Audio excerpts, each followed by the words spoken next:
አድማጮቻችን እንኳን ለጌታችንና ለመድኃኒታችን ለኢየሱስ ክርስቶስ ልደት በዓል በሰላም አደረሳችሁ። ለሰዓቱ የያዝናቸው ዜናዎች እነሆ። አዳዲስ መረጃዎች እንዲደርሳችሁ ቻናላችንን ሰብስክራይብ በማድረግ የደወል ምልክቷን መጫን አትዘንጉ። ወደ መረጃዎቻችን እናልፋለን።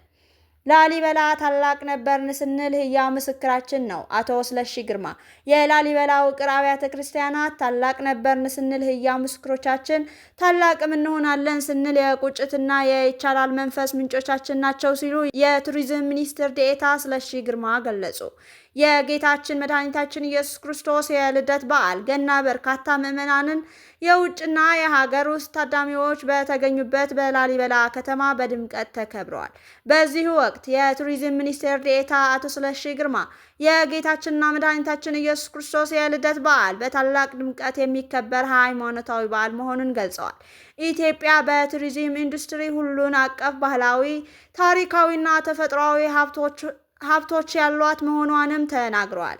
ኢትዮጵያ በርካታ ቅርሶችን በዩኔስኮ ያስመዘገበች በአፍሪካ ቀዳሚ ሀገር መሆኗን ጠቅሰው የአማራ ክልል በቱሪዝም ሀብት የታደለ መሆኑን አንስተዋል።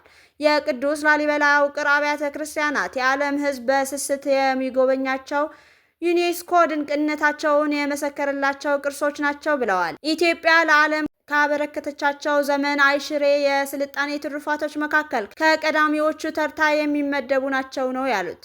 ቅርሶቹ ታላቅ ነበርን ስንል ህያው ምስክሮቻችን፣ ታላቅም እንሆናለን ስንል የቁጭትና የይቻላል መንፈስ ምንጮቻችን ኢትዮጵያዊነታችን ስናስብ መታሰሪያችን ሆነው እያገለገሉ ያሉ ናቸው በማለት ገልጸዋል። በሀገር በቀል የኢኮኖሚ ሪፎርም እሳቤ ለቱሪዝም ልዩ ትኩረት መሰጠቱን ጠቅሰው የቱሪዝም ኢንቨስትመንት መስፋፋቱንና ኢትዮጵያን የሚጎበኙ ጎብኚዎች ቁጥር መጨመሩንም ገልጸዋል።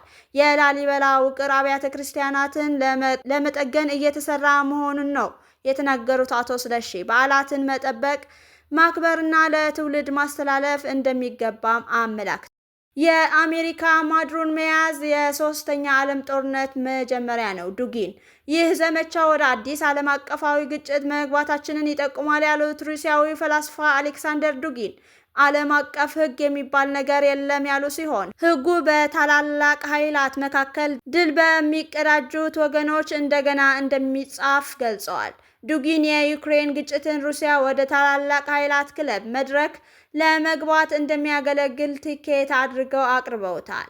ይህ ቲኬት ካለን ግምት ውስጥ እንገባለን፣ ከሌለን ግን ይህ ዓለም አቀፍ ሕግ በእኛ ወጪ በሌላ አካል ይደነገጋል ሲሉ ዱጊን ተናግረዋል። በደቡብ ወሎ ዞን የከለላ ወረዳ የሲቪል ሰርቪስ እና የሰው ሀብት ልማት ጽሕፈት ቤት ኃላፊ አቶ አሊ አህመድ የሱፍ በጫካ በተደራጁ ታጣቂዎች በተፈጸመ ጥቃት ህይወታቸው ማለፉን የወረዳው አስተዳደር አስታወቀ።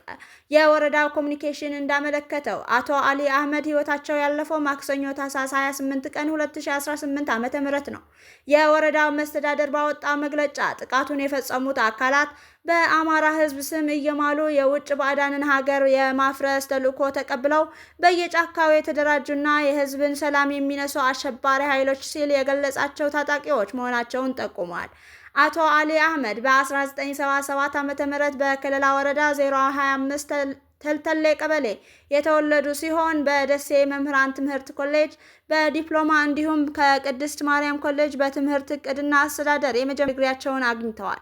በመንግስት ስራ የረጅም ጊዜ ልምድ የነበራቸው ሟች ከግንቦት 20 ቀን 1997 ዓ.ም ጀምሮ በተለያዩ የኃላፊነት ቦታዎች ህዝባቸውን ሲያገለግሉ ቆይተዋል። በዋናነትም በእንስሳት ጤና ባለሙያነት፣ በቀበሌ ስራ አስኪያጅነት፣ በደገርና ቲርቲራ ንዑስ መዘጋጃ ቤቶች ስራ አስኪያጅነት፣ በህብረት ስራ ጽሕፈት ቤት የእቅድ ዝግጅት ባለሙያነት አገልግለዋል። አቶ አሊ አህመድ ህይወታቸው እስካለፈበት ዕለት ድረስ የከለላ ወረዳ ሲቪል ሰርቪስ እና የሰው ሀብት ልማት ጽሕፈት ቤት ኃላፊ ሆነው በመስራት ላይ ነበሩ።